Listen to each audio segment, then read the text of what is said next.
মা বোনেরা কিভাবে জৈন কর্মকাণ্ডের সাথে যুক্ত হয়ে যাচ্ছে, একদম রিয়েল সত্য ঘটনা আজকে আপনাদের শোনাবো। তা একদম একটা খুব ভালো বন্ধু, সে এই ঘটনাটা বলেছে, আমি শুনে আমার গায়ের পশম পর্যন্ত খাড়া হয়ে গেছে।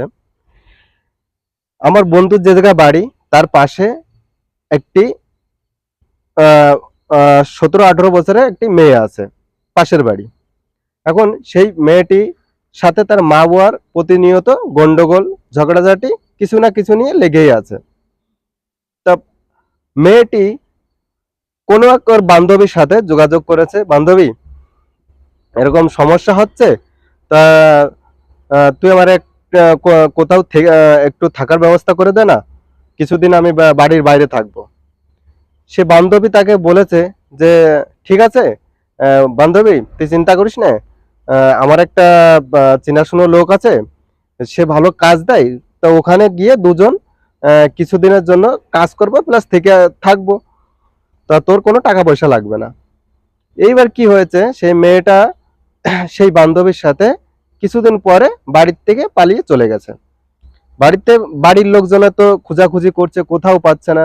পুলিশের কাছে ডায়েরি বা থানায়, বিভিন্ন থানায় যোগাযোগ করেছে, বা যেসব রেল স্টেশন আছে সেখানে অ্যালার্ট করেছে, কোথাও তাকে কোনো খুঁজে পাওয়া যাচ্ছে না। প্রায় 2-3 মাস হয়ে গেছে, তার কোনো খোঁজ নেই, হদিশ নেই।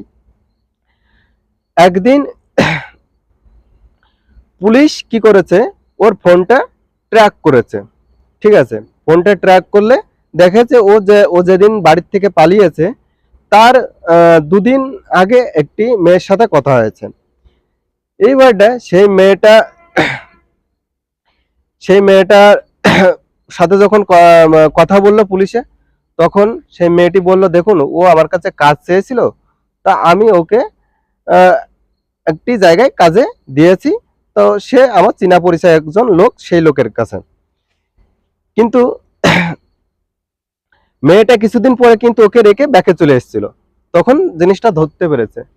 এইবারটা কি করেছে, সেই খোঁজে খোঁজে সেই ছেলেটার বাড়ি গেছে। এবার ছেলেটার বাড়ি গেছে, ছেলেটা বলেছে ঠিক আছে স্যার, ওকে তো আমি এক জায়গায় কাজে দিয়েছি, তা এখন তো আমি যেতে পারছি না, আমি আপনাদের কালকে মেয়েটাকে এনে দেবো, বা আমি আপনাদের কালকে যদি কেউ যেতে চায় ওর পরিবারের, ওর কাছে নিয়ে যাব।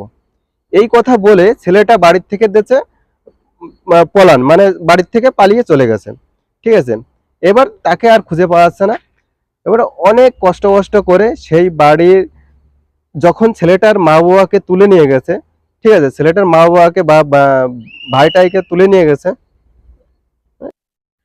তখন ছেলেটি আহ, আহ, সেই যে মেয়েটির সাথে যোগাযোগ করেছিল, ওই মেয়েটি কাজে যাওয়ার জন্য, সেই মেয়েটির কাছে ফোন করে বলেছে দেখ ওই মেয়েটি এখানে আছে।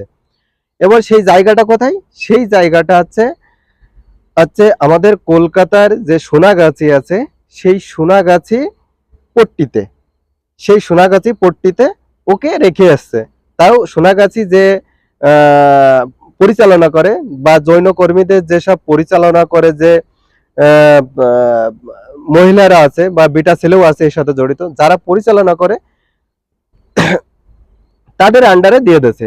এবং তার পরিবর্তে ছেলেটা তাদের কাছ থেকে নাই নাই করে কত, ও 45,000 টাকা নেছে, 45,000 টাকা নেছে। এইবারটা সেই খোঁজে খোঁজে পুলিশ এবং সেই মেয়েটার পরিবার সেই সোনাগাছি যেখানে দিয়ে এসেছিল সেই জায়গা খোঁজ লাগিয়েছে। খোঁজ লাগানোর পরে সেই মেয়েটাকে পেয়েছে, পাওয়ার পরে তাকে বাড়ি নিয়ে এসছে। বাড়ি নিয়ে আসার পরে তার মানে ধরুন 3 মাস ওই মেয়েটাকে দিয়ে ওই জৈন কর্মীরা ওই ওই ধরনের অসভ্য কাজকর্ম করিয়েছে। এখন এখানে দোষটা যে মেয়েটার মাধ্যমে গিয়েছিল তার দোষ না, কারণ সে মেয়েটা জানে না যে ওই লোকটা ওকে ওই কাজে দেবে, ভেবেছে হয়তো ভালো একটা কাজে দেবে, ঠিক আছে, কিন্তু ওকে দিয়েছে এই ধরনের কাজে।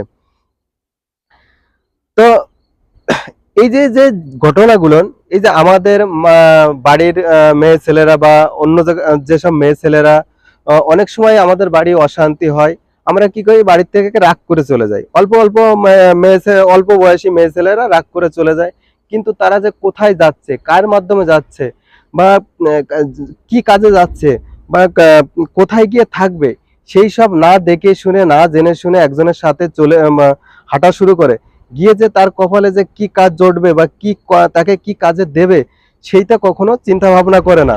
তাই মা বোনদের বলবো, যে অল্প বয়সী যেসব মা বোনেরা বা যে বেশি বয়সীরই মা বোনেরা হোক, দেখুন একবার বাড়ির থেকে পা পা বের করার আগে হাজারবার চিন্তা ভাবনা করে বেরোবে। কারণটা কি, দেখুন সংসারে থাকতে গেলে অশান্তি হতেই পারে, হয়তো অনেক সময় অনেক কিছু আমাদের পরিবার দিতে পারে না, তাই বলে যে বাড়ির থেকে বেরিয়ে যেতে না। আজকে যদি এই এই যে এই মেয়েটার যে দুর্নাম ঘটেছে, পুরো পাড়া লটে গেছে যে ওই মেয়েটা শোনা গেছে যে ছিল, তার মানে কি ওই মেয়েটার বিয়ে দিতে কতটা সমস্যা হবে, মানুষের সামনে মুখ দেখাতে পারবে না, প্লাস মেয়েটার জীবনটা নষ্ট হলো, ঠিক না? তো এই যে এইসব কর্মকাণ্ড থেকে বাঁচতে গেলে আমাদের কেউর সাথে পা বাড়ানো যাবে না। যদি আমাদের পরিবার কোনো আহ, জানাশোনা লোকের হাত ধরে কোথাও পাঠায়, সেটাই যাওয়া উচিত। অজানা ব্যক্তির সাথে বা কোনো মানুষের সাথে কোথাও পা বাড়ানো বলে না। যদি হ্যাঁ সে শিক্ষিত হয়, সে বোঝার মতন মানুষ হয়, তার তার ক্ষেত্রে আলাদা ব্যাপার, কিন্তু ওই যে অল্প বয়সী যেসব ছেলেমেয়েরা, এদের একমাত্র চিন্তা ভাবনা করা উচিত। আমার এই ভিডিওটা যদি